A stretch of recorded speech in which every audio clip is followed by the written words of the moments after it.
Hello everyone, today we are going to make our Thanksgiving dinner. It is going to be a mini Thanksgiving dinner because that's not actually our official Thanksgiving dinner, but I'm making this for you guys so that you can get some ideas on what to make, and I will be linking some of the recipes down below. I also have a blog post for you with tons of gluten-free Thanksgiving recipes that you can go ahead and check and choose whatever you want to make from them for your Thanksgiving dinner. And with that, I say happy Thanksgiving to you all and have a blessed Thanksgiving day. And I actually filmed the video where I was cooking dinner two days ago, and so I'm going to try to remember what I did as best as I can. So the first thing I did was I took some sweet potatoes and some garlic from our garden that, well, I should say that I grew this year in our garden, and I washed them, I peeled the sweet potatoes and chopped them up, and I also washed the garlic. I should have really cleaned off the sweet potatoes and the garlic before I stored them, but I don't have the time to do that yet, and I will be doing that hopefully soon, but I still have some projects to do outside, so I'm just kind of putting that off a little bit until I'm done with my outside projects. Anyways, so I washed off the garlic and the sweet potatoes, and everything that I peeled or anything I just put in my composter here, and I will be leaving the link for this one also in the description box below. I love this thing because it has a carbon filter and no more smell and no more fruit flies and all that stuff that I used to deal with all the time. So this thing, I'm really happy with it. I think it's amazing.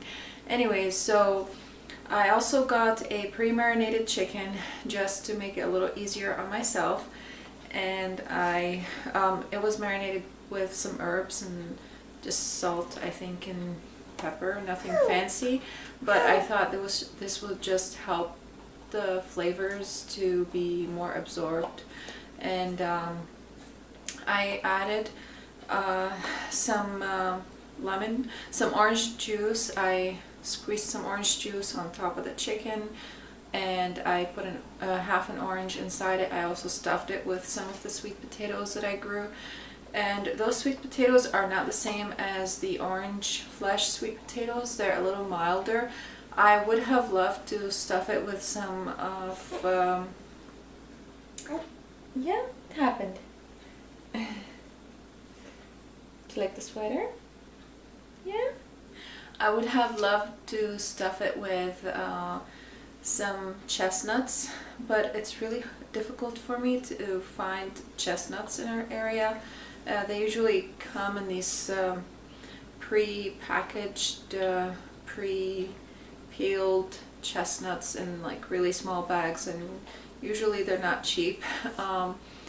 So anyways, I couldn't find any, so I used the sweet potatoes. The sweet potatoes that I grew, again, are a lot milder. They're not as sweet as the orange flesh ones, and I prefer that personally. And they lended the similar flavor to what the chestnuts would have lended.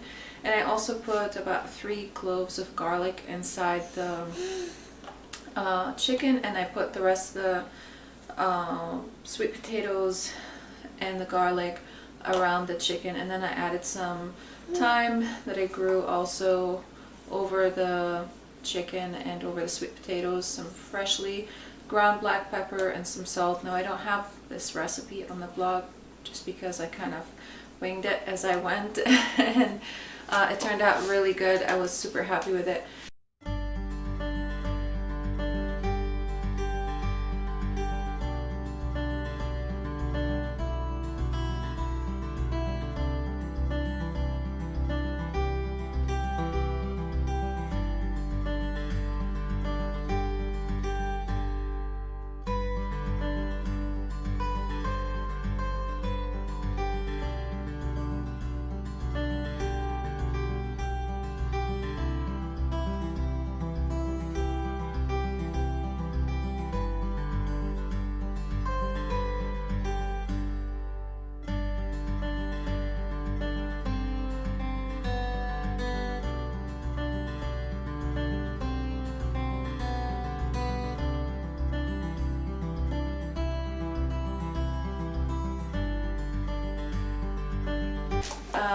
And so I put this in a preheated oven at 375 degrees. I covered it. I put it in a Dutch oven, a big Dutch oven that I have, and I put it at the bottom rack of the oven, and I baked it for 1.5 hours.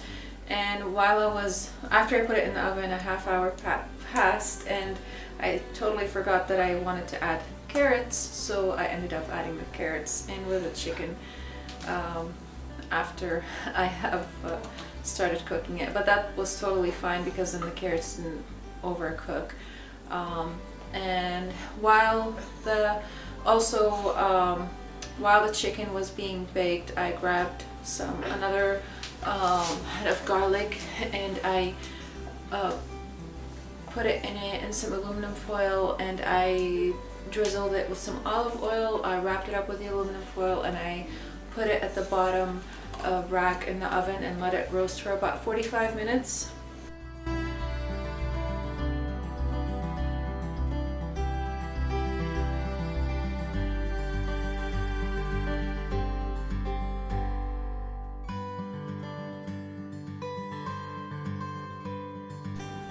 And also, while that was happening, I peeled some russet potatoes, and I chopped them and I put them in some water and boiled them to make some mashed potatoes. And again, you'll have that recipe up on the blog. It's my creamy mashed potatoes, and I will leave the link for it down in the description box below.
So I let it boil until it was fork tender, and while that was happening, again, I started prepping for my green bean salad. And before I continue, I want to say, if you are new here, please don't forget to subscribe and to see more of these videos. And if you like what you see, please hit the like button and ring the bell so that you can receive notifications of whenever I upload new videos. So for the green bean salad, I rinsed the green beans, and then I took the bottoms, the tips off, I should say, and then I put them in a steamer. I steamed them for about 20 minutes, I think, because I had it on like a medium-low temperature. And yeah, and until they were still crispy, but were like a vibrant green color. I tasted them. They still had that sort of raw taste to them, so I let them steam for about 2 more minutes. They were still very crispy, and then as soon as they were done, I rinsed them immediately under cold water to stop the cooking process, because if you don't do that, they would continue to cook, and then they would become like a dull green color, and they would be soft and not crispy, and not what you want.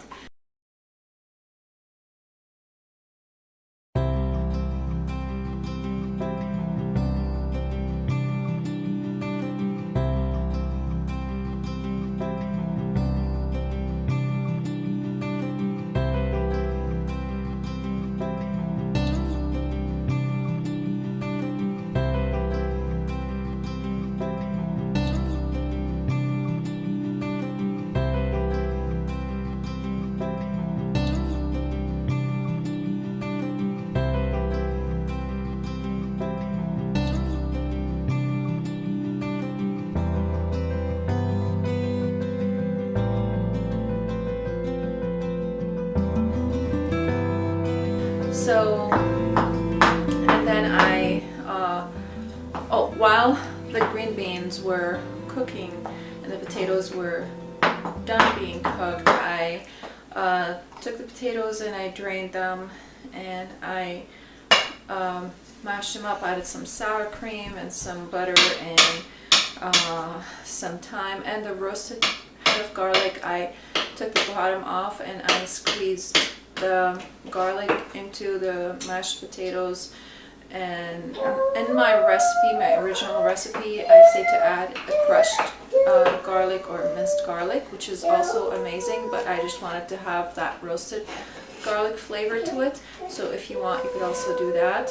And I also added some fresh thyme, which is also not in the recipe. You could do that too, or some rosemary if you like. These just add amazing flavors anyway to any recipe that is sort of like that. You could add it to your chicken or to your turkey, whatever you're making, just to kind of like marry the flavors together.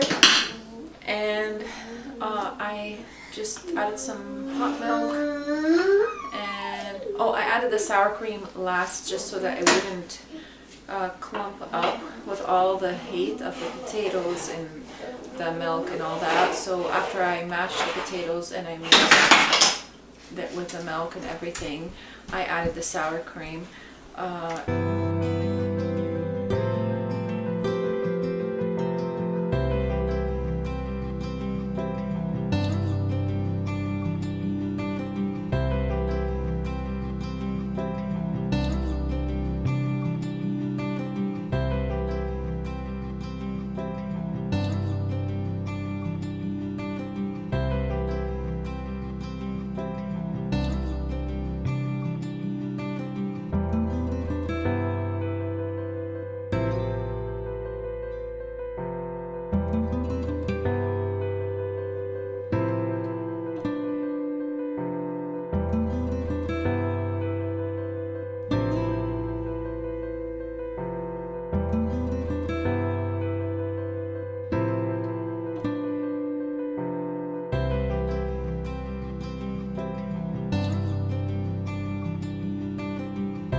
came for making the green bean salad, and for that I just added some olive oil, some salt and pepper and garlic powder, and some Parmesan cheese. Now, lately I have been super sensitive to lactose ingredients, and I'm trying to avoid that, but this didn't seem to bother me. I think maybe because I haven't had any lactose. Oh, what's wrong? Here, let me help you.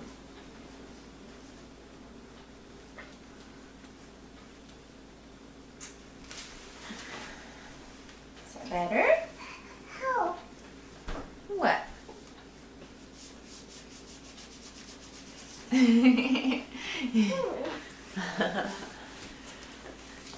I don't know, maybe because I didn't have any lactose for several days, and maybe that helped because I'm like a super cheese addict. I love cheese and it's so difficult for me to stop. Yes, you love cheese too? Do you want some cheese? Yeah? Okay.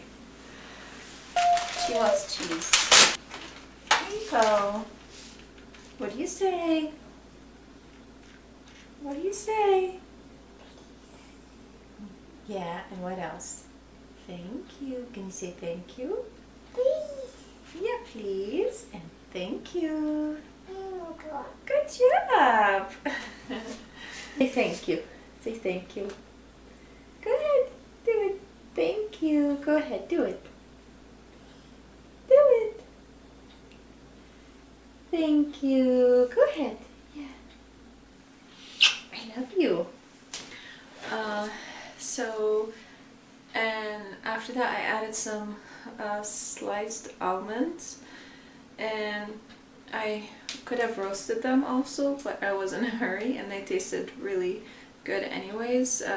If you want a deeper, please, yeah, if you want a deeper nutty flavor, you could toast the almonds, and raw also, they work great too. They still have an amazing flavor.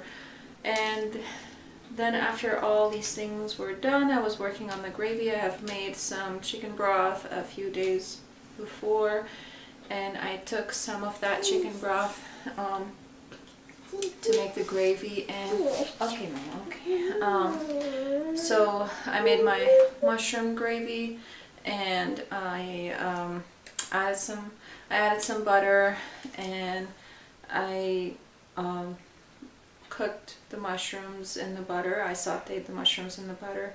You can let them brown a little bit so that they could get a deeper flavor. And also, after they softened up a little bit, I added some,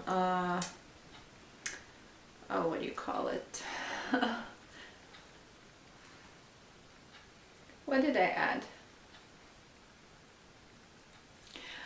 So after they softened a little bit, I added some cornstarch to the mushroom directly. Now, that can be a little bit risky because sometimes if you have a little bit of liquid in there, it could get clumpy. So just to be on the safe side, you could add the cornstarch to the cold chicken broth. And don't stuff your mouth, Mama. And you can, to some of the cold chicken broth, I should say, not all of it. And then once you add in the chicken broth, you can, bring it to a boil, you can add in the cornstarch mixture to let it thicken. And you want to cook it off for 2 to 3 minutes after it boils, so that to cook off that cornstarch flavor. And as you are once you add the cornstarch, you also want to be constantly mixing, otherwise it's going to stick to the bottom, because it has a tendency to settle at the bottom, or yeah, please, or to clump up. So you want to be constantly mixing it. I also added some parsley at the end, and I seasoned the mushrooms with some salt and pepper while I was cooking mushrooms, and that was, I think, all the seasoning that I added. Yeah, yeah. Now I flavor my chicken broth whenever I cook the chicken broth. I usually add a bay leaf, or this time around I think I just added some salt and pepper to the chicken broth. I don't think I added anything else because I wanted it to be more on the bland side, because I wasn't going to use it for any Middle Eastern or Mediterranean dish. Did you put too much cheese in your mouth? Serenity. Yuck. Yuck. You're spitting. Yuck. Ew.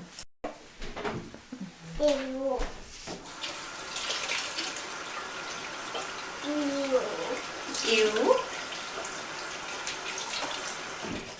Ew. Yeah. And then came the turn of the pumpkin bread, and I was really excited about the pumpkin bread. I wanted to make pumpkin pie, but I felt like I was going to take a long time, and I was already tired as it is, and everyone was hungry, so I just didn't want to do that. Instead I made pumpkin bread, and for that I added some pumpkin puree that I've already had. Now I do have some pumpkins, and I'm going to be processing those and sharing that with another video of how I'm going to be storing them, because our basement, even though it does get cold earlier in the summer, it was hot, and it just you want milk? Can you wait a little? Do you want water? Take mine. So earlier in the summer, because we were using the dehumidifier in the basement, and we were, yeah, 1 second. Elizabeth, can you please give her water? And we were also using the freeze dryer, and that just made, yeah, that made the basement hot, and a lot of the produce that requires cold temperatures, to be stored at cold temperatures, was going bad. So that's why I'm going to be preserving whatever I have, and I'm going to be using our freeze dryer. But this video is not going to be on this channel, it's going to be on our Peaceful Living NH channel. If you guys are interested in that kind of stuff, I will be leaving the link for our Peaceful NH channel down in the description box below. Now I have to go feed this cutie, and I will come back and continue with what I did in the video. Okay, she's sleeping. So for the pumpkin bread, I think that's what I was talking about, right? Sorry, the light is changing, and I'm not gonna bother putting up lights right now for the video. I'm super tired, and I still have to go outside and grab some kale for some dinner that I'm making tonight. Anyway, so for the pumpkin bread, I went to make it. My baby was super fussy. She really wanted to nurse, and so I was rushing, trying to finish the pumpkin bread quickly, because it doesn't take that long at all. It took me like, I don't know, 5 minutes to make the whole bread. But in my rush, I forgot to add the brown sugar, and the bread was not sweet. It was supposed to be dessert, and it turned out to not be dessert, but we ended up making the best of it, and the kids put some maple syrup on it and some honey. It worked. They like it a lot. Even my toddler likes it, and call her my baby, but she really is a toddler. She's 17 months old. Anyways, yeah, it was okay. I mean, oh well. Even I felt like when it baked, it just didn't bake right, because I put a toothpick in and I took it out, and it looked like it was fully baked, and when I was cutting into it, it just seemed to be dense and moist, and even though I added the baking powder and everything that it needed, but oh well. Oh well.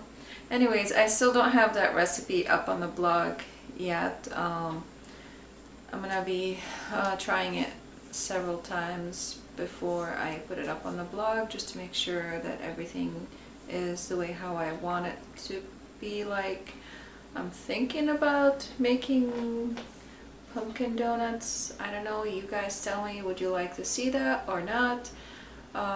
Just tell me in the comments down below what next would you like to see, or if the donut idea seems good to you.